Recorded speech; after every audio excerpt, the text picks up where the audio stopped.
Buenas tardes a todos, muchas gracias por venir en este día medio desapacible, con lluvia, con frío, ahora con que ha salido el sol, pero bueno, haciendo el esfuerzo también de casa por venir a este evento cultural para presentar la ópera prima de Miguel Ángel, ¿no?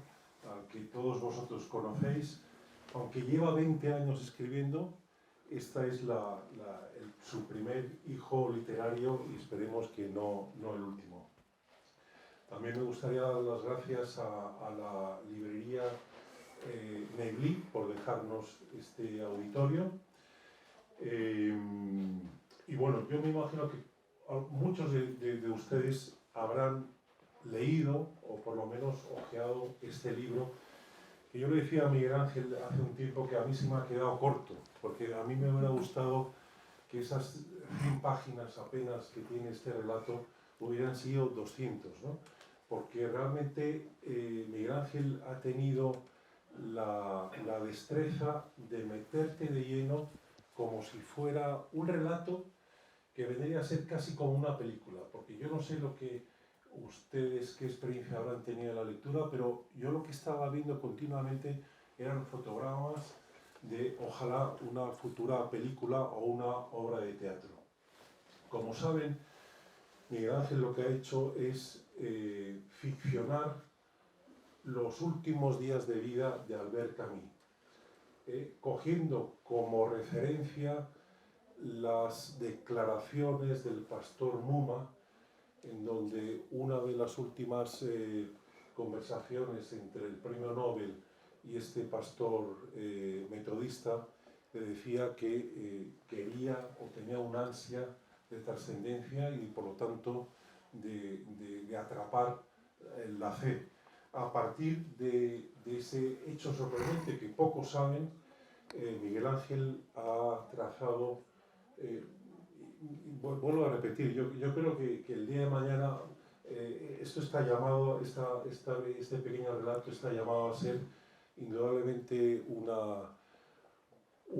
cortometraje o una película con mayor entidad, pero indudablemente tiene que traspasar el mundo literario para entrar más bien en el cinematográfico. Con nosotros a Miguel Ángel, yo creo que todos ustedes lo conocen, es de la cosecha del 71, está casado con Marina, que está aquí a mi derecha, junto con su hermana Cristina, ¿verdad?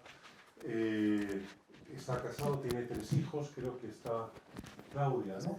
Claudia con nosotros, estudió dirección de arte y fotografía y ha sido para mí uno de los mejores portadistas de libros que hay en estos momentos en el sector editorial español.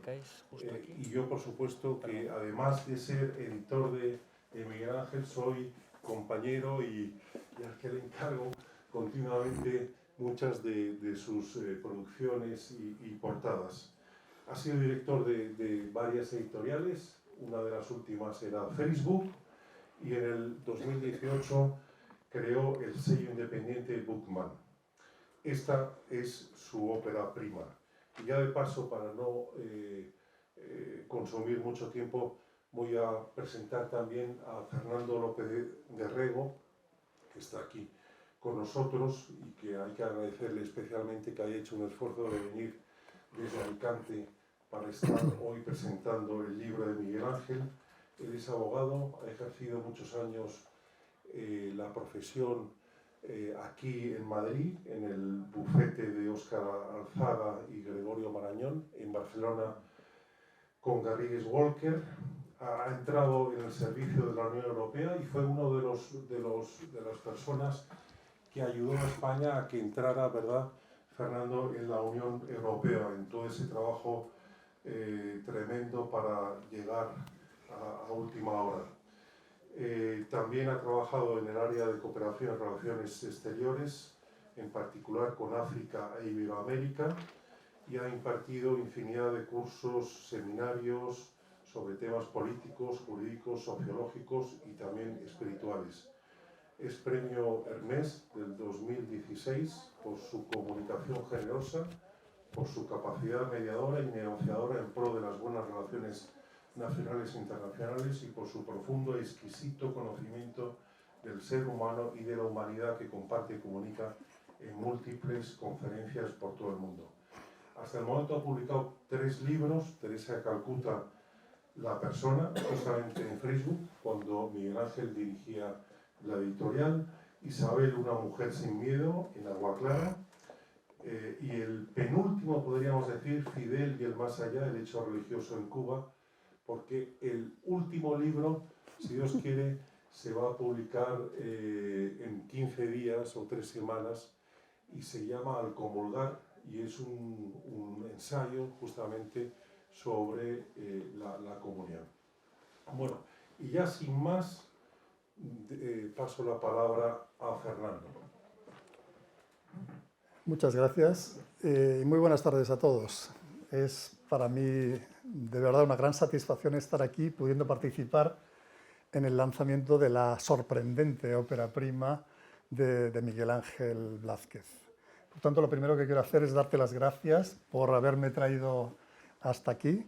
Es para mí auténticamente un honor y además has corrido el riesgo que corren siempre los autores con los presentadores y prologuistas, y es el riesgo de que con las mejores intenciones lleven a engaños sobre lo que en realidad han escrito y con sus categorizaciones, encasillamientos, interpretaciones, pues echen a perder el sentido de lo que el escritor quería. Yo he leído el libro 3 veces. No tiene mérito, puesto que, como sabemos, como acaba de decir Alex Rosales, es un relato breve. Cuando lo terminé por vez primera, me vino a la mente la expresión un petit bijou, una joyita, influenciado por el ambiente francés del relato. Precisamente el mismo calificativo que le ha dado María Serrano, la responsable de Cultura, en el periódico El Debate, que hizo una larguísima entrevista a Miguel Ángel con motivo de la publicación del libro, y que es una entrevista muy recomendable de leer por los elementos de contextualización que ayuda a Miguel Ángel sobre su obra. Después de la segunda lectura me quedé un poco pesaroso. Digo, mira, que tenga que ser mi editor el que me enseñe a escribir. Y al mismo tiempo, bueno, pues suscitó en mí el deseo de investigar sobre algunos de los temas que en el libro se apuntan, y cosa que he hecho. Y cuando he leído hoy por tercera vez el libro, en el tren desde Alicante, ya me he puesto en plan más positivo. Digo, aquí tengo un libro ideal para regalar a los amigos, puesto que es un relato breve, que se lee en poco más de una hora, es decir, en menos tiempo del que lleva a ver una película, y que además, en cuanto se ojea, engancha y se lee inmediatamente, y además de un tirón, y proporciona pues, un indudable disfrute estético literario, y además suscita reflexiones sobre cuestiones profundas que tienen que ver con el sentido de la vida y con el arte de vivir.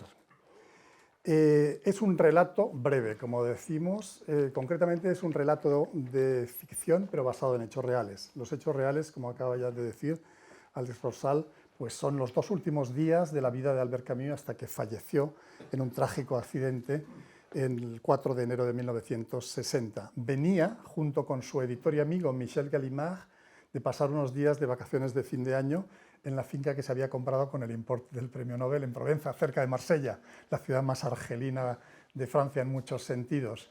Entonces, son hechos reales, y lo que es, por así decirlo, de ficción son los diálogos, pero con una precisión, y es que, en mi opinión, los diálogos son tan verdad como los hechos que los contextualizan, puesto que desde que en septiembre de 2021 Miguel Ángel se interesó por Camus, con motivo de pasar por Sant Lluís, en Menorca, el lugar de donde procedía la madre de Camus, pues se ha abocado durante casi medio año a empaparse de documentos de todo tipo sobre la vida íntima de Camus.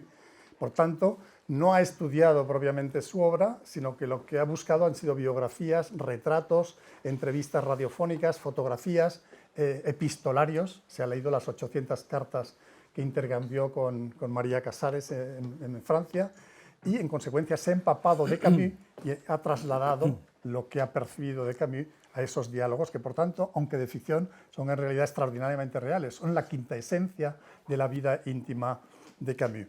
Es un relato breve, es decir, que si se quitan fotografías y otros elementos, se queda prácticamente en 60 páginas, que se estructuran en 4 actos. Por eso, Alex de Rosal ya me ha quitado, se me ha adelantado, yo vengo con la propuesta de que esto se lleve como mínimo al teatro. Es muy fácilmente teatralizable, son 4 actos, 4 escenarios, el único con una cierta dificultad técnica es el del vehículo, pero eso hoy en día se resuelve muy fácilmente. El estilo del libro es sorprendente. En mi opinión, el libro no es que esté muy bien escrito, es que está extraordinariamente bien escrito.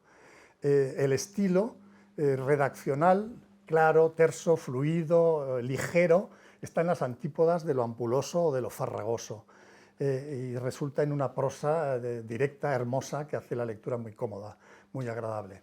Ese estilo, en realidad, se traduce también en un enfoque determinado. Miguel Ángel ha hecho un gran ejercicio de contención, porque estando tan empapado de la vida de Camus y siendo un hombre de gran cultura y de gran léxico, se ha escondido totalmente y no ha adquirido en el libro ni el más mínimo protagonismo.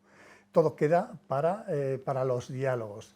Se dice en fútbol que el mejor árbitro es aquel del que no se da uno cuenta de que está en el campo por su desempeño atinado y discreto. Pues bien, Miguel Ángel, yo creo que deliberadísimamente ha tenido la idea de no tener ni el más mínimo protagonismo en el libro, es decir, de no irrumpir con interpretaciones, con juicios de valor, con explicaciones, con interferencias de ningún tipo. Todo se queda en los diálogos y él queda no es en un discreto segundo plano, es que no aparece en absoluto. Por tanto, el lector que quiera abstracciones, generalizaciones, teorías sobre la vida íntima de Camus, va a tener que elaborarlas él, puesto que Miguel Ángel no lo ha hecho en absoluto. El protagonista del libro, Michel Albert Camus, nació el 5, que no el 7 de septiembre de 1913, en Tréan, una ciudad de Argelia, que en aquellos momentos era una colonia francesa, fue la colonia francesa durante más tiempo, 132 años, hasta 1962. Era hijo de Lucien, un pied noir alsaciano, peón agrícola en una finca dedicada al cultivo del anacardo. Cuando estalla la Primera Guerra Mundial, le moviliza el ejército francés, va a la metrópoli y enseguida cae muerto en el campo de batalla, cuando su hijo, Albert, no había ni cumplido el primer año de edad. De su padre solo le quedó una foto y el telegrama en donde se le comunicaba la muerte. La madre, pues una buena persona, pero muy sencilla, prácticamente analfabeta, y la abuela, 3/4 de lo mismo, pues no pudieron dar en realidad cariño, dar afecto a Camus. Entonces, entre la orfandad y ese medio familiar, tenemos ahí una clave importante de su vida interior, de su personalidad futura. A pesar de la pobreza extrema de la familia y del barrio en que vivía, en donde los periódicos, revistas, libros brillaban por su ausencia, nada hacía prever que de ahí pudiera salir un escritor, uno de los escritores más exitosos, más reconocidos de la historia, pues salió Albert Camus, porque por ser huérfano de guerra recibió becas, hizo la primaria, hizo el bachillerato e hizo incluso la carrera de Filosofía y Letras en la Universidad de Argel, terminando, como exigía la ley francesa en esos momentos, con una tesis que fue nada menos que sobre la influencia del pensamiento griego clásico en el cristianismo sobre la base de los escritos de Plotino, un neoplatónico del siglo II, y del doctor de la Iglesia por antonomasia, el doctor de los doctores, de los 27 doctores que tiene la Iglesia desde este año, San Agustín. Por cierto, parece que Argelia es un campo que se presta a generar filósofos franceses contemporáneos. De allí salió también Louis Althusser, el muy católico y muy comunista pensador y preceptor de Jacques Derrida, también franco-argelino, el deconstruccionista que venía de una familia judía sefardita con orígenes en Toledo. Como claves para comprender a Camus en su niñez está la pobreza, está la orfandad prematura, está la escritura precoz inducida por un profesor de primaria que se llamaba Louis Germain, al cual le dedicó el discurso de aceptación del Nobel del 57, puesto que consideraba que a este profesor de primaria le debía el ser escritor. Otro profesor ya en el bachillerato, Jean Grenier, le introdujo a la lectura de los filósofos más provocadores y concretamente le regaló los libros nada menos que del cuestionador, del iconoclasta por antonomasia, Friedrich Nietzsche. En un momento dado, la vida en Argelia de Camus se rompe su fugaz matrimonio con Simone Huet, que duró muy poco, lastrado por las infidelidades recíprocas, se rompe su pertenencia al Partido Comunista, del que se desencanta porque avala en la escena internacional cosas como el pacto Molotov-Ribbentrop entre nazis y soviéticos, y se rompe también su relación con Argelia, puesto que como periodista lanzó unas críticas furibundas a la administración colonial francesa y esta reaccionó maniobrando para que nadie le diera trabajo, por lo cual tuvo que coger el petate y marcharse a París, en donde pasaría el resto de su vida. Llega a París y trabaja como periodista inicialmente en Paris Soir y empieza a escribir ya sistemáticamente. Es en París donde en realidad escribe prácticamente toda su obra. Tiene un éxito muy prematuro, muy pronto, tanto es así que obtuvo el Premio Nobel de Literatura nada menos que con 44 años de edad, lo cual es jovencísimo, en 1957, al año siguiente que nuestro Juan Ramón Jiménez. Influencias en su psique y en su vida íntima del periodo parisino, bueno, pues la sofisticación intelectual de París en contraste con el provincianismo argelino. También, bueno, pues un segundo matrimonio con Francine Faure, que era también pied noir, con la que tuvo dos mellizos, Jean y Catherine. El haberse codeado con los grandes de la intelectualidad, como Jean-Paul Sartre, Simone de Beauvoir, y la opulencia relativa que le dio toda esa celebridad y que le permitió convertirse en un pequeño burgués caprichoso en cuanto a su estilo de vida, que se podía dar todos los caprichos y todos los excesos. Voy rápido porque no me quiero comer el tiempo disponible. Simplemente unas pinceladas para retratar a Camus. En lo físico era más bien bajo, más bien delgado, bien parecido, con una salud muy lastrada por la tuberculosis, que tuvo crónicamente toda su vida y que no le impedía, sin embargo, llevar siempre pegado al labio inferior un gitán negro sin filtro, el equivalente a nuestros antiguos celtas, esos petardos de nuestra infancia, y con uno de ellos aparece en la foto de portada, que para mí tiene reminiscencias de ¿cómo se llama? Humphrey Bogart, el protagonista también magrebí, entre comillas, de Casablanca. En lo ideológico, muy difícil de encasillar. Él además no quería que se le encasillara, él odiaba los esquemas, de hecho, y mucho más el que se le aplicaran a él. Por tanto, aunque había militado en el Partido Comunista, se salió pegando un portazo y abjuró de ese partido y de todos los partidos.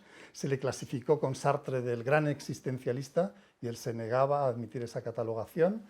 Se le tachó de nihilista y él dijo que en absoluto, que él no estaba en el nihil, él no estaba en la nada. Él quería rellenar el espacio personal y social con valores básicos como la libertad y como la igualdad. En una entrevista, aún declarando que ni era practicante ni siquiera creyente, se negó a que lo catalogaran como ateo porque él pensaba que declararse ateo era una confesionalidad más, era una toma de postura en relación con la cuestión de Dios, y él no la tomaba, él no se encasillaba, él estaba abierto a todo, incluso a lo que desbordara su razón, su mente discursiva, como podía ser la trascendencia. En suma, ¿cómo catalogarle? Bueno, pues con Máximo, que también eso le enfadaría, una especie de libertario sui generis y sobre todo como un rebelde ante los principios y valores establecidos y sobre todo los de la corrección política del medio en que él vivía.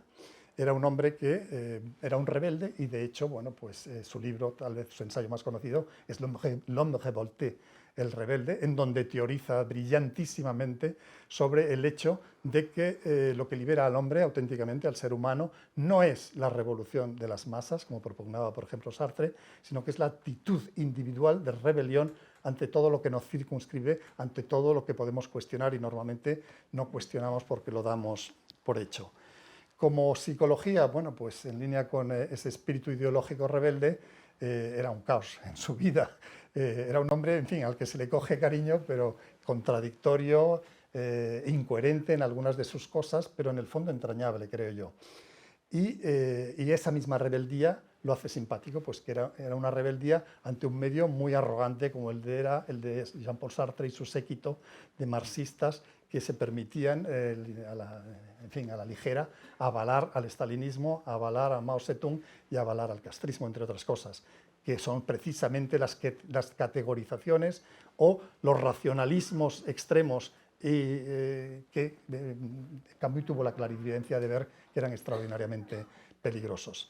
Bueno, para ya ir avanzando, ir en realidad liquidando cosas, no quiero estancarme. Simplemente voy a dar decir unas cuantas palabras de algunos de los temas que se apuntan o que se tratan en el relato. El primero de ellos es el de la relación entre el editor, Michel Gallimard, y el autor, Albert Camus. Tenían una relación profesional, obviamente, pero también tenían una relación muy estrecha de amigos, y es que trabajaban mucho juntos, porque no solo Gallimard construyó gran parte de su éxito, que le ha convertido en el coloso editorial francés, más que Hachette, más que Flammarion, más que Albin Michel, más que Lamartinière, construyó su éxito en gran parte por las obras de Camus, que se le han vendido como rosquillas, sino que además, después de la Segunda Guerra Mundial, cuando termina la ocupación alemana, cesa la intervención de la editorial, a cuyo frente habían puesto a una persona cercana a los nazis ocupantes. Bueno, pues lanzan el fundador de la editorial, Gaston, y su sobrino, pues Michel Gallimard, relanzan la editorial con la idea de atraer la atención con las llamadas colecciones modernas, y a su frente pusieron una de ellas, de la colección Espoir, Esperanza, a Camus. Es decir, que tenían una relación casi cotidiana, y de ahí se generó una gran amistad, una estrecha amistad, a pesar de los orígenes sociales muy diferentes. Orígenes burgueses de uno, orígenes de un barrio perdido argelino el otro, hasta el punto de que Simone de Beauvoir decía que veía en Camus un punto sic, porque está en el diccionario de la Academia, además, de macarra argelino. Decía eso, refiriéndose a Camus de una manera peyorativa. Tenían una gran amistad, tenían una gran relación, y eso posibilita el que el núcleo del libro sea precisamente el de los diálogos entre ellos dos, entre Michel Gallimard y Albert Camus. Y es que Gallimard era un hombre muy culto y por tanto podía seguir a su autor en todas sus elucubraciones, en todas sus disquisiciones. Y Camus, por otra parte, era un hombre de una sola pieza, es decir, sería muy criticable en algunos aspectos caóticos de su vida, pero era una persona que no tenía una doble moral, que no es que fuera sincero, es que era directamente transparente, no tenía ningún recoveco oculto para su editor y amigo Michel, y por tanto los diálogos podían ser extraordinariamente ricos. En fin, no me atasco aquí, simplemente decir que esto es relativamente frecuente, el que las relaciones entre editor y autor deriven en una amistad. En Estados Unidos tenemos el caso de Maxwell Perkins, un redactor del New York Times que fue fichado por la muy conservadora editorial Charles Scribner & Sons. Se topó allí con unas momias muy anticuadas en la editorial, y él las revolucionó yendo a buscar talento literario ignoto en gente joven, y sacó nada más y nada menos, y tutorizó, y fue amigo a veces en una relación hasta paterno-filial, más que de amigos, pues nada menos que de Scott Fitzgerald, el Gran Gatsby, de Thomas Wolfe, y de nada menos que Ernest Hemingway, premio Nobel de Literatura en el 54, del que Perkins era el amigo que se ocupaba hasta de comprarle los aparatos de pesca por los que iba por el Caribe, cuando escribió El viejo y el mar, o el que le tramitaba y le gestionaba los divorcios para que su escritor no perdiera tiempo en ese tipo de minucias, por así decirlo. En España había un caso también muy conocido, el vallisoletano Delibes y el barcelonés Josep Vergés, que el fundador de Destino, que fue el que le publicó todas sus obras, se hicieron íntimos amigos, y al final Delibes permitió que se publicaran 4 décadas de correspondencia entre Vergés y él, porque dijo, bueno, finalmente esto no es más que el relato de una relación inicialmente de intereses que ha trascendido a un afecto recíproco fuerte y a una fraternidad vitalicia. Hago aquí un inciso, porque aunque hoy hablamos de Miguel Ángel, escritor, yo le he conocido hasta hoy en su faceta de editor. Miguel Ángel es un hombre activo, hiperactivo, creativo, hipercreativo, humanista, hiperhumanista, con un sentido estético extraordinario que se aplica no solo a la literatura, sino a cualquiera de las artes. Y como editor es de la antigua escuela. Es un editor humanista que, con la misma humildad con la que se esconde en este libro y deja a los dialogantes todo el protagonismo, pues como editor se nota claramente que lo que él quiere es hacer feliz al autor, que su proyecto de libro salga adelante lo mejor posible. Yo aprovecho en este momento para darle las gracias por eso, puesto que he sentido siempre un gran cariño, una gran cercanía. Recuerdo que una vez que vine a Madrid me invitó a comer y me dijo, te invito para que nos conozcamos mejor, pero también porque se ha muerto un escritor que publicó en Facebook, y no había tenido la oportunidad de acercarnos de una manera más personal, y me ha quedado una amargura por eso. Eso no creo que lo puedan decir todos los editores. Un segundo tema en el libro, obviamente interesantísimo, sobre todo a los que les gusta la filosofía, es el de la relación Camus-Sartre, los dos iconos de la intelectualidad de izquierdas en el París de la época en que las celebridades filosóficas y literarias tenían una fama, no podían salir a la calle literalmente porque la gente se arremolinaba a su alrededor, pues tenían una celebridad en esa época y en ese lugar, como tienen hoy los grandes deportistas, que tampoco pueden salir a la calle, o los grandes cantantes. Al principio hubo una amistad, puesto que en época de enemigos comunes nadie pleitea. Y entonces, bueno, colaboraron literariamente, por ejemplo, en la revista Combat, en la que dirigía Camus y en la que escribía frecuentemente Sartre. Pero termina la Segunda Guerra Mundial, termina la ocupación y empiezan a surgir tensiones derivadas de sus distintas idiosincrasias y de sus distintas ideologías. Ya Sartre empieza a decir que Camus es un buen escritor, faltaría más que lo negara, pero que es un filósofo totalmente amateur. Y bueno, pues Camus no se queda callado y dice que Sartre es un icono de la intelectualidad, que está encantado de haberse conocido, pero que tiene un punto de falta de humanidad y hasta de crueldad. Y es que Sartre propugnaba que se condenara a la pena capital a quienes habían sido colaboracionistas con los nazis, y propugnaba además, con toda la tranquilidad, eliminar físicamente a los contrarrevolucionarios de todas las revoluciones comunistas del mundo, puesto que, y esto es un subproducto ideológico del ateísmo de todas las épocas, cuando se niega la trascendencia, como lo hacía Sartre, que era un ateo filosófico, él decía que la razón lleva a la negación de la existencia de Dios. Bueno, cuando se es un ateo filosófico como era Sartre, el hombre está desprovisto de trascendencia, de valores absolutos, y en consecuencia es simplemente un conglomerado físico-químico con una vida psíquica sofisticada, pero en fin, como no tiene valores absolutos, no tiene mayor importancia quitarlo del medio para allanar el camino a la revolución. Camus puso el dedo en la llaga cuando acusó de falta de humanidad a Sartre y a los que comulgaban con su ideología. El caso es que finalmente lo que eran tensiones llegaron finalmente a un momento de ruptura. Y la ruptura llega cuando Camus publica L'Homme Révolté en 1951, El hombre rebelde, en donde, entre otras cosas, y para abreviar, pega un torpedazo en la línea de flotación del comunismo estalinista, que avalaba, entre otros, Sartre. Sartre reacciona con gran furor, y desde la revista Le Temps Moderne, que era como los cuadernos del diálogo aquí en una determinada época, pues escribe diatribas contra Camus y encarga que se escriban diatribas. Camus replica, hay contrarréplicas, y finalmente en aquel momento la sensación que quedó tras el rifirrafe es que ganaba Sartre, y ganaba esa sensación porque tenía más adeptos y además porque la intelectualidad de izquierdas francesa de ese momento estaba totalmente vendida a la cosmovisión comunista. Con el tiempo, sin embargo, Sartre ha caído en un gran descrédito. Prácticamente hoy, cuando se hacen referencias a él, es para reírse de sus dotes de futurólogo, pues que no ha sucedido nada de lo que previó que sucedería.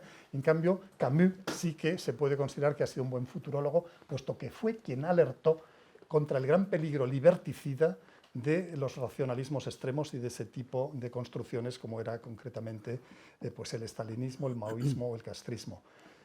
Sartre visitó Cuba, se entrevistó con Fidel Castro y con el Che Guevara, y dijo, urbi et orbi, que el Che Guevara era el hombre más perfecto de la época. En ese momento, dicho sea de paso, Che Guevara era el jefe del centro de fusilamientos de San Cristóbal de La Habana, a las afueras de la capital cubana. Ya para ir terminando, decir que hay otro tema en el libro, que es el tema de la búsqueda espiritual de Albert Camus. Este se podría decir, aunque solo se le dedican 6 páginas en el libro, que es el tema central del libro. Se puede decir que es el tema central por el título del libro, La última palabra de Albert Camus, y por la frase que lo encabeza. Y creo que es algo así como: no voy a dejar de luchar por alcanzar la fe. Esta es la frase que figura al principio del libro, antes de pasarse al texto. Y es que ¿Cuál era el contexto de esa búsqueda espiritual de Camus en los últimos meses, en los últimos años de su vida? Bueno, pues el contexto en lo exterior era el éxito total. Había recibido el Nobel hacía poco y vivía en la celebridad máxima, y eso se traducía pues, en una gran opulencia en lo material incluso. Pero iba por otros derroteros completamente distintos. Él sentía, y le confesaba a Michel Gallimard, a su editor y amigo, él sentía un hastío profundo. Él sentía un desasosiego interior permanente. Él sentía una insatisfacción que le atenazaba totalmente. Y, en consecuencia, sintiéndose así, pues a diferencia de Sartre, que conseguía que había descubierto la pólvora con su sistema filosófico, Camus consideraba que no había llegado a ningún lado y que seguía en la búsqueda. Y seguía en la búsqueda, además llegó a exteriorizarlo, a verbalizarlo, de verdad, de sentido, de plenitud. Él buscaba, y no buscaba dentro de un terreno ya rayado por un esquema ideológico, él buscaba como hombre rebelde descondicionadamente, sin ningún rayado de terreno, abierto incluso a lo que pudiera venirle fuera de su mente racional, de la cual inteligentemente desconfiaba, viendo además las creaciones intelectuales de otras personas a dónde llevaban. Entonces, él no rayaba el terreno, él estaba abierto a todo y estaba, por tanto, abierto incluso a lo que pudiera venir de fuera de la razón. Hay que advertir en este punto que, como dije hace un momento, la tesis de fin de carrera de Sartre, de Camus, fue en parte sobre su paisano San Agustín. Obviamente leería a fondo el libro básico de San Agustín, que son las Confesiones, que escribió entre 397 y 398 en latín. Vivía en Numidia, una provincia del Imperio Romano. En mi opinión, es muy difícil leer a fondo las Confesiones y salir incólume vivencialmente, filosóficamente, teológicamente. Las Confesiones de San Agustín no son otra cosa que una de las 4 grandes autobiografías espirituales más descarnadas y sin pudor que se han escrito en la historia del cristianismo. Narra su juventud pecadora, San Agustín, sus aventuras filosóficas, sobre todo con los maniqueos, y finalmente su conversión radical. Probablemente algo le quedó de ese íter y vital en la mente a Camus, y por eso no quería rayar el terreno, no quería, en su búsqueda de sentido, de plenitud, de verdad, no quería cerrarse a nada. Bueno, he dicho que hay 4 grandes autobiografías, así como dicen en Chile, a calzón quitado, es decir, sin restricciones. Las otras, obviamente, son el libro de la vida de Teresa de Jesús, de 1588, Historia de un alma, de Teresa de Lisieux, de 1898, y la más popular en el mundo anglosajón, que es La montaña de los 7 círculos, del trapense Thomas Merton. El caso es que en los últimos momentos, en los últimos meses de su vida, Camus fue a la iglesia americana de París a escuchar los conciertos de un organista extraordinario que era Marcel Dupré. Pero, en fin, se fue quedando y se quedó a los sermones de un pastor metodista estadounidense que estuvo como pastor visitante varios veranos en esa iglesia americana de París. Se hicieron amigos, conversaban frecuentemente, comían incluso frecuentemente. Howard Moma, que así se llamaba el pastor, le regaló una Biblia en francés que, según dijo luego Camus, leyó 3 veces, es decir, más que cualquier cristiano ha hecho en toda su vida. Y empezó a plantearle preguntas, interrogantes sobre sus sermones y sobre lo que leía. Se dio cuenta pronto de que Howard Moma, a pesar de que era un hombre encantador, tenía unas limitaciones intelectuales, las respuestas a veces eran fragmentarias e incluso precarias, pero Camus tenía la suficiente inteligencia para no hacer depender su búsqueda de la proficiencia, de la excelencia intelectual y teológica de una persona determinada, por tanto acudía directamente a las escrituras. En fin, el caso es que años después, muerto ya Camus, Howard Moma, que después de cada reunión con el celebérrimo escritor tomaba notas de todo lo que habían hablado, intentando que fueran lo más fidedignas posibles, bueno, pues Howard Moma escribió un libro que se titula El existencialista hastiado, mis conversaciones con Albert Camus. Ese libro se ha traducido al español y se ha publicado por Voz de Papel, precisamente creo que en 2005, es decir, la misma editorial que ha publicado el libro de Miguel Ángel. Ahí se recogen todas las conversaciones que mantuvieron Moma y Camus y concretamente se da a conocer el gran impacto que tuvo en Albert Camus el pasaje en el capítulo, creo que es el 3º del Evangelio de San Juan, de Jesús hablando con el fariseo y miembro del Sanedrín, que se hizo discípulo de Jesucristo, Nicodemo. Ahí le habla Jesús de nacer de nuevo. Esa es una idea que a Camus le interesó muchísimo, probablemente como le pasa a muchas personas, porque tienen en su conciencia toda una serie de cosas que les gravitan fuertemente, que les lastran, que les impiden estar libres, ser felices, etcétera, etcétera. Por eso la idea de nacer de nuevo le interesó y sometió a interrogatorio a Howard Moma. Howard Moma, bueno, pues le dijo, pues nacer de nuevo es como lavarse, es como que se te perdonen tus pecados como consecuencia de la redención, es como que se limpia totalmente la pizarra de todos los garabatos que tenía, es como empezar de nuevo sobre un lienzo virgen. En ese momento, cuenta Howard Moma, cuando le dijo eso, Camus le dijo, esto es lo que yo busco, Howard, esto es ello, a esto quiero comprometer mi vida a partir de este momento. Esas frases podrían ser las últimas palabras de Albert Camus. Yo ya no me extiendo más para no quitar tiempo, porque sé que además que hay una hora de cierre. Simplemente decir que hoy inicia su andadura independiente el libro de Miguel Ángel. Un acto de presentación de un libro es como una botadura de un buque, es como un parto de un bebé largamente gestado. Hoy inicia su periplo, este libro, por mares que no sabemos por dónde discurrirán. Yo me permito, aparte de recomendarles muy fuertemente que lean el libro, pues me permito también recomendarles que lo regalen.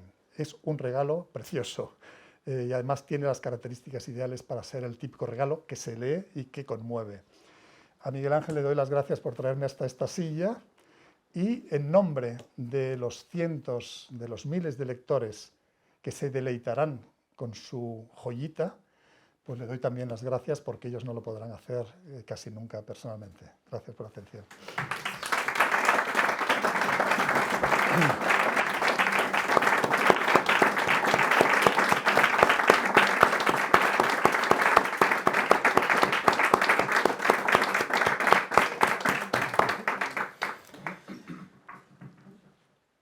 Gracias te doy yo a ti. Después de esta clase magistral, como vais a suponer, poco voy a decir yo.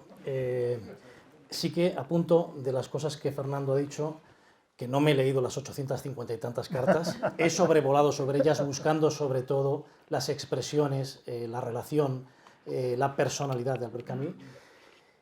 Y ni Fernando sabe lo que yo voy a decir, ni yo sabía lo que él iba a decir y acaba de pronunciarnos. Con lo cual hay algo que me llama siempre la atención y es que tenemos muchas cosas en común. Yo tengo un guión porque yo soy hiperactivo y podemos estar aquí 3 horas o 5 minutos. Esto es una condición de mi personalidad. Pero lo primero que quiero hacer es agradecer. Estoy conmovido por esta clase. O sea, yo, que en mi etapa de juventud no tuve la suerte de tener profesores, y perdona, pero te voy a nombrar así, profesores como Fernando y como otros, los estoy teniendo ahora y esto es una ayuda para mí, porque yo, digamos que lo que he aprendido lo he aprendido ya en una edad más adulta y siguiendo a personas que evidentemente para mí son una referencia. Entonces, ¿cómo no voy a dar gracias? Doy gracias porque veo tantas caras aquí, pero lo primero a Marina, a mi mujer, a Claudia, en representación de mis 2 hijos que no sé dónde están, pero vamos, que ellos también están haciendo un camino digo, toda mi familia, de entender y de convivir con un Miguel Ángel que no conocían, porque ciertamente cuando Fernando dice, Alex, al que también voy a agradecer, pero cuando Alex ha citado y ha dicho que llevo 20 años escribiendo, en mi familia pocos o casi ninguno lo sabía. Y mis amigos creo que tampoco, muchos de ellos lo conocían.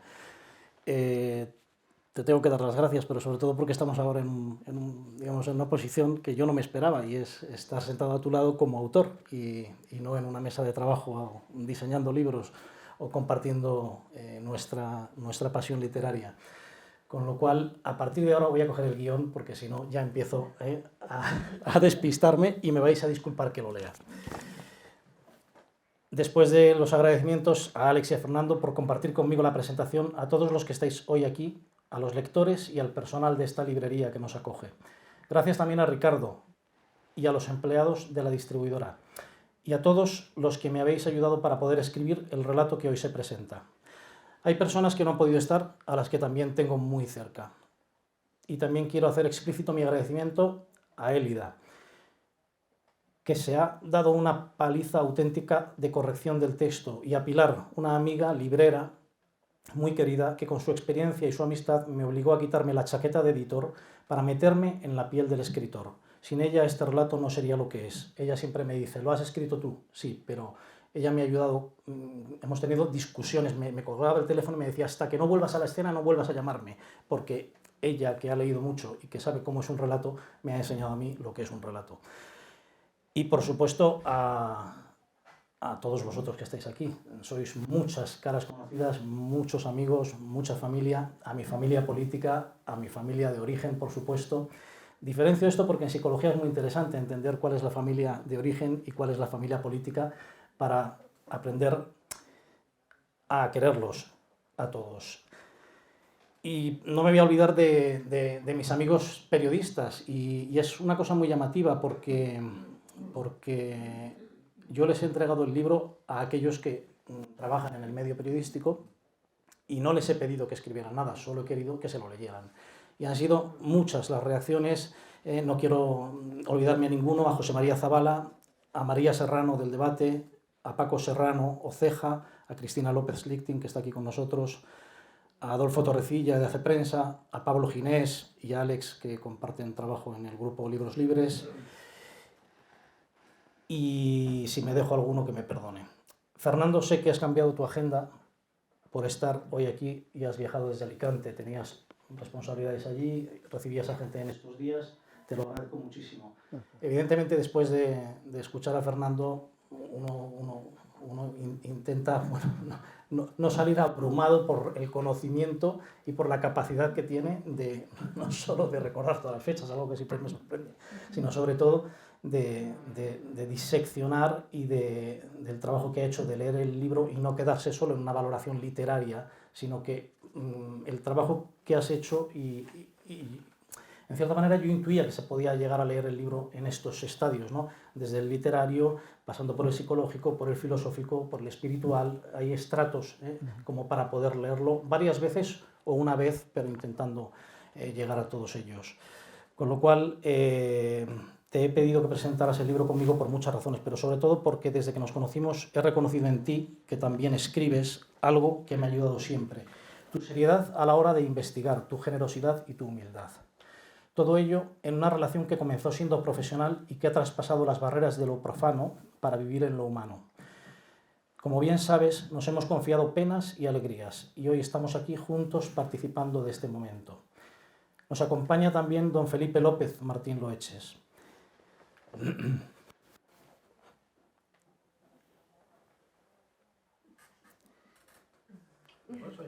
No. Don Felipe, que es mi suegro, fue quien me envenenó con la pócima de la lectura, cuando yo era un adolescente. Gracias a sus consejos y a otras personas, muchos que estáis aquí hoy, he ido encontrando mi camino y he podido modestamente acercarme a la cultura y gozar de la belleza. Algunos conocéis más o menos lo que hago y también sabéis que he editado libros en los últimos tiempos, pero muchos no sabíais que escribo. Es algo que llevo haciendo más de 20 años y mi obra es mayormente poética. Pero si hoy estamos aquí presentando este relato es porque Alex Rosal, mi editor, confió ciegamente, con el riesgo que eso supone, en el texto que le envié cuando casualmente en una comida y hablando de otros proyectos se enteró de que estaba escribiendo sobre los últimos días de la vida de Albert Camus. Durante todos estos años he custodiado con pasión, sufrimiento y gozo la vocación de escribir. Y he trabajado siempre de forma autodidacta, fuera de los esquemas de un sistema o conviviendo con individuos que tienden a controlar y homologar a las personas, en un mundo en el que cada vez es más complejo descubrir la voz interior que las almas sensibles llevan dentro. Escuchad lo que dijo José María Gironella en su conferencia El novelista ante el mundo en el Ateneo en el año 53. Es uno de los textos que releo y releo y me fascina. Siempre he creído que lo primero que hace falta para ser un novelista es ser un hombre. Si el hombre falla, falla la obra.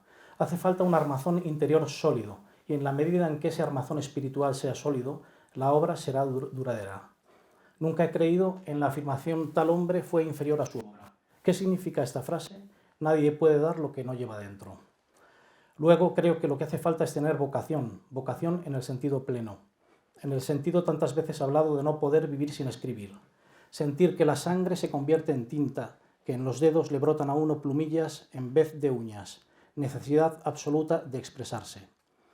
Por último, creo que para alcanzar la plenitud en tanto que novelista, hace falta llegar a resolver interiormente varios problemas fundamentales. Por ejemplo, hay que sentir si se cree o no en Dios. Sin tener esto resuelto, pueden demostrarse dotes narrativas, instinto del idioma e incluso dar, en un momento determinado, con un tema apasionante. Pero al hablar de novelista, hablo de una obra prolongada y fecunda, voluminosa, que constituya para el futuro una especie de inventario de sentimientos humanos.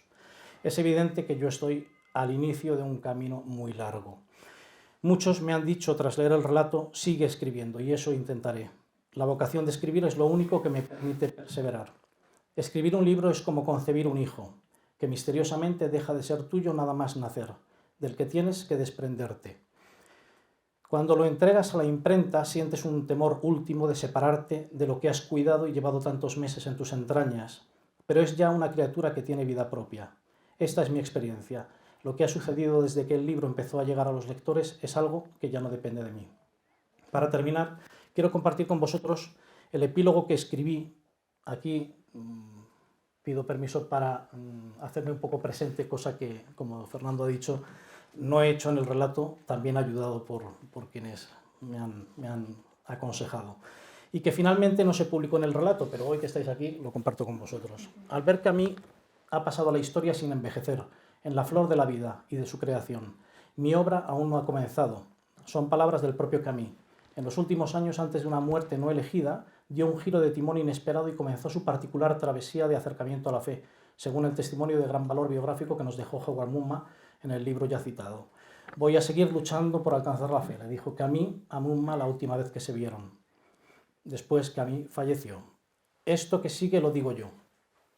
Estoy en el bando de quienes luchan incansablemente por buscar la verdad a pesar de que sus vidas estén cargadas de mentiras, de traiciones, de dolor sufrido y provocado, de angustia y en ocasiones dominados por una desesperanza que solo tiene sentido si forma parte de ese camino de búsqueda radical de la verdad y del bien, que habitan siempre en lo profundo del ser humano, más allá del juicio de los hombres, la máscara de la apariencia o una moral vacía de experiencia. Escribiendo este relato he pensado mucho en todos los que luchan a diario por vivir y no se conforman con una vida banal, vacía de sentido, rutinaria y acomodada en las seguridades. La esperanza es para rebeldes y valientes, nos recuerda también Camus, paradigma de hombre verdadero, de buscador incansable, a pesar de su límite y su incapacidad, como puede reconocerse en toda su obra y en su propia historia. Desde los primeros artículos hasta su novela inacabada El primer hombre, el acento de esa búsqueda define toda su humanidad.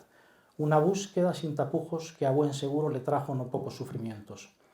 ¿Quién puede asegurar que Camus no tuvo una conversión previa a su muerte? Nadie conocía su alma salvo ese Dios que su razón negaba, al que no pudo impedir hacerse presente en su conciencia o actuar en su corazón. Esa negación no afirmaba implícitamente una existencia. También quería deciros que cuando se publicó el relato me entró el estrés de las redes sociales. Todo el mundo me decía, tienes que estar en Instagram, tienes que estar en Facebook, en Twitter y ser activo, y me entró un estrés tremendo. Entonces me decían todo esto, yo me abrí una cuenta en Instagram y duré un mes. Me he salido de todas ellas. Me quita mucho tiempo para trabajar, leer y escribir. Tras la experiencia redacté un artículo que titulé Mi red social preferida es el abrazo. Este momento que estamos viviendo juntos es la verificación de que no hay red social más potente que esta, o al menos más real. Os invito a visitar de vez en cuando mi página web si queréis enteraros de las últimas novedades, porque no hay más.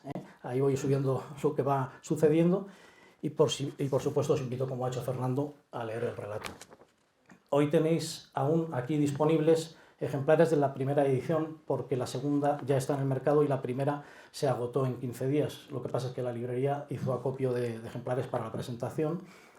Y os agradezco mucho a los que ya lo tenéis, si lo habéis leído, que lo recomendéis, como decía Fernando, que lo regaléis, y a quienes no lo tengáis os invito a poder comprarlo hoy si queréis que os lo dedique. Muchas gracias por venir.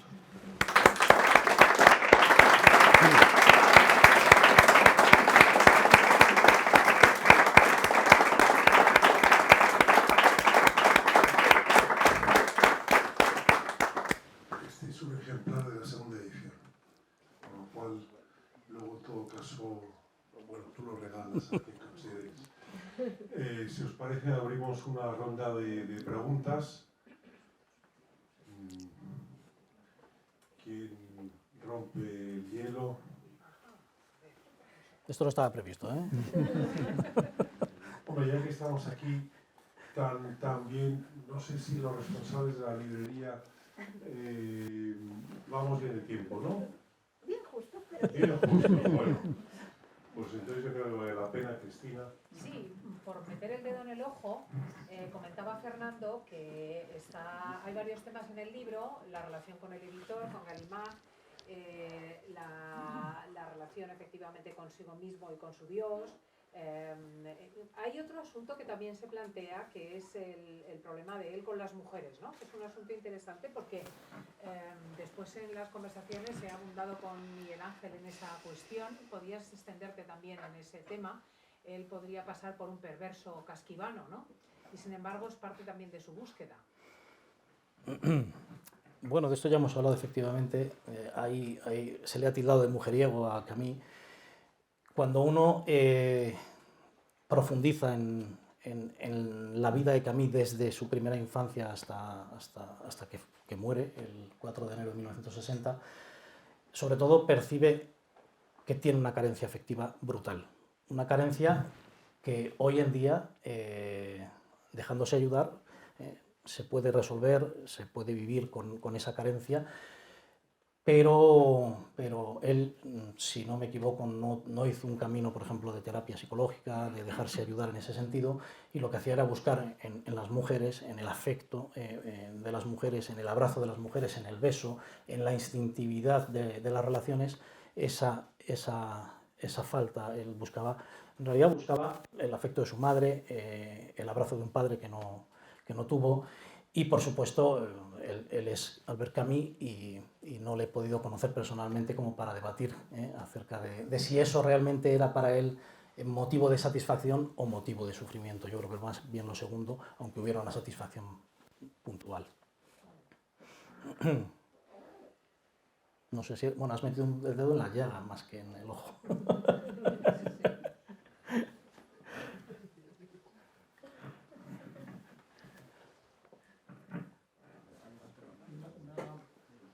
Uno cuando lo termina se queda con ganas de más. Y perdonad si paso a lo siguiente, pero bueno, a un TDA no le importará cambiar de tema. ¿Qué tienes en mente? ¿En qué estás trabajando? ¿Estás con alguna idea? Porque uno lo termina y dice, a ver qué más ha escrito, ¿no? Bueno, como he dicho antes, mi obra ha sido mayoritariamente poética. Yo he escrito mucha poesía.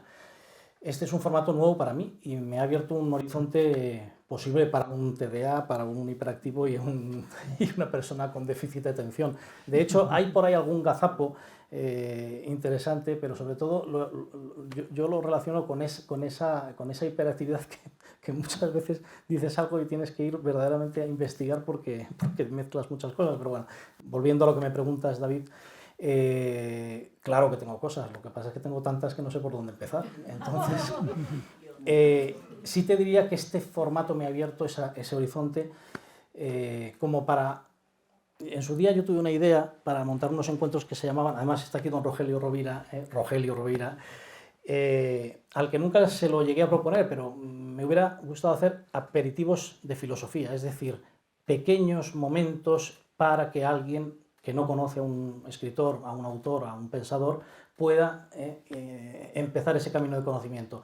Para mí este libro es esto, sobre todo para mí en primer lugar, y si sirve para otros, pues me alegraré mucho, ¿no?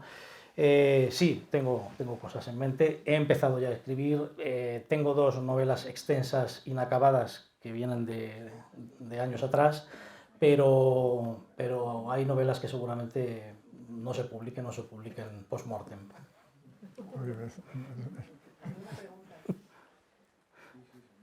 Aquí, que soy bajito. Perdón. Yo quería compartir lo que me ha supuesto leer el libro este. Y como también soy como tú muy disperso, leo simplemente lo que te mandé. que es lo que más me ha parecido como más interesante, ¿no?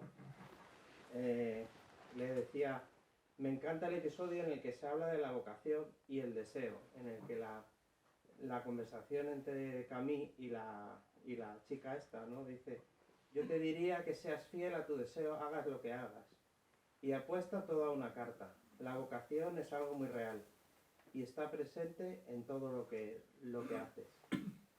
Lo que me impresiona es que este tema de la vocación ahora está como muy silenciado en general. Nos vemos arrastrados a trabajar en aquello que nos da un recurso para pagar la luz, el gas, etcétera, ¿no?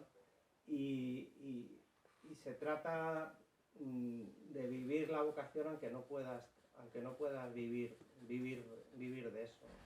Yo mi vocación es una y lo que tengo que trabajar no coincide.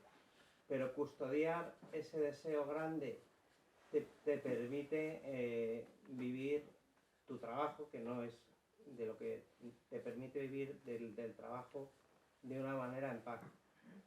Me ha encantado el libro, pero sobre todo me gusta esta lectura de lo que Camille nos quiere decir, porque hay muchos otros pasajes con los que me veo identificado en esa lucha desde lo imperfecto hacia algo de búsqueda de lo que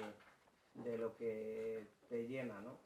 Y te agradezco el libro porque se lee fácil. Yo llevo pocos años metido en el tema de la lectura y me facilita poderme implicar más en este aspecto.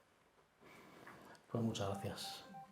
Algo inciso rápido por lo que dices, y es que la vocación evidentemente es algo importantísimo en la vida de una persona. En mi caso, cuando yo empecé a hablar con alguien, con Marta, que ahora es una colega nuestra editora, Marta, ¿cómo se apellida? Marta... sí, bueno, una amiga, fue de las primeras personas que empezaron a escuchar ese timbre de esa voz que yo tenía, pero que no había mostrado a nadie. Y me dijo, si quieres escribir, escribe, pero lleva un sueldo a casa. Y eso me ayudó mucho, porque te hace estar con los pies en la tierra y no empezar a elevarte, como muchas veces los que escribimos por necesidad tenemos que elevarnos un poco a buscar cosas que a lo mejor no encontramos en tierra, pero me ayudó muchísimo a ser muy serio con mi trabajo, y eso me ha permitido hacer un trabajo serio también a la hora de escribir. Última pregunta.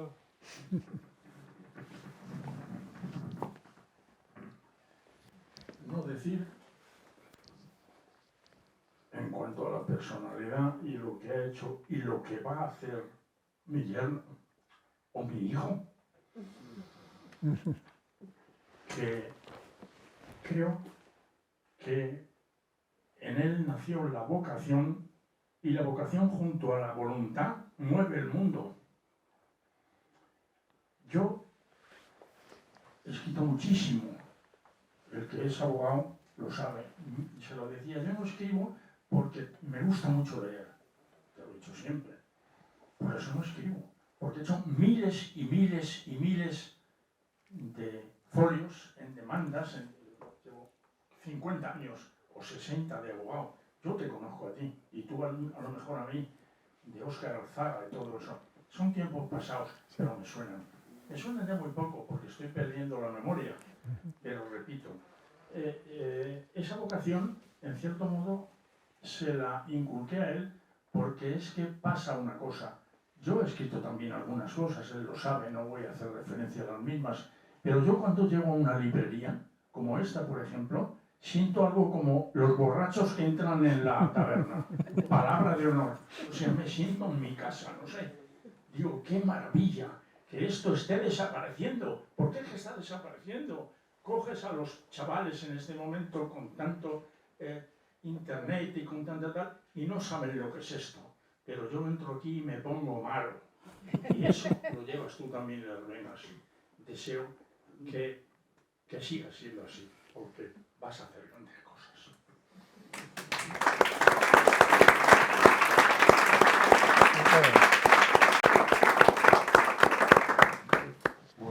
con el deseo de tu suegro, ¿no? De tu suegro, pues esperemos que, estoy seguro también, coincido contigo que va a hacer grandes cosas.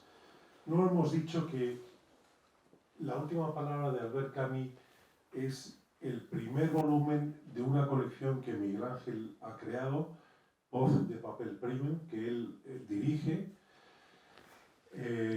La segunda, bueno, más adelante, seguramente en el segundo semestre, volveremos a reeditar, ¿verdad, Miguel Ángel, en esta colección el libro de Howard Muma, ¿no? El existencialista hastiado, también la obra de Sartre, Barionat, y también, aunque Miguel Ángel no lo ha dicho, y si me das permiso, Miguel Ángel ya está preparando una segunda novela al estilo de esta, con una extensión más o menos parecida y con un personaje también muy atractivo que todavía no quiero desvelar, porque bueno, ya llegará el momento cuando Miguel Ángel lo considere. Pero bueno, afortunadamente, y como decía su suegro, vamos avanzando en la carrera literaria, vamos avanzando, ¿verdad, Fernando?, en una carrera que estoy convencido que nos va a dar muy buenos momentos de lectura y muy buenas experiencias, ¿no?, vitales, y con ese deseo terminamos el acto. Os pido que compréis el libro para vosotros, o como decía Fernando, para regalar a vuestros amigos o familiares. Como decía también el suegro de Miguel Ángel, la cultura está contenida, ¿no?, de alguna manera, está pasando por momentos en donde parece que el tsunami de los móviles y las tabletas la está enterrando, pero también entre todos tenemos que hacer pequeños gestos justamente para apoyar esa cultura, ¿no? Y un pequeño gesto podría ser justamente comprar el libro, difundirlo, y también Miguel Ángel aquí os lo va a dedicar. Yo como editor tengo la obligación de empujaros justamente a que entre todos podamos hacer esos gestos y podamos mantener estas experiencias culturales vivas. Sin más, agradeceros y, si os parece, despedimos el acto con un aplauso a Miguel Ángel. Muchas gracias.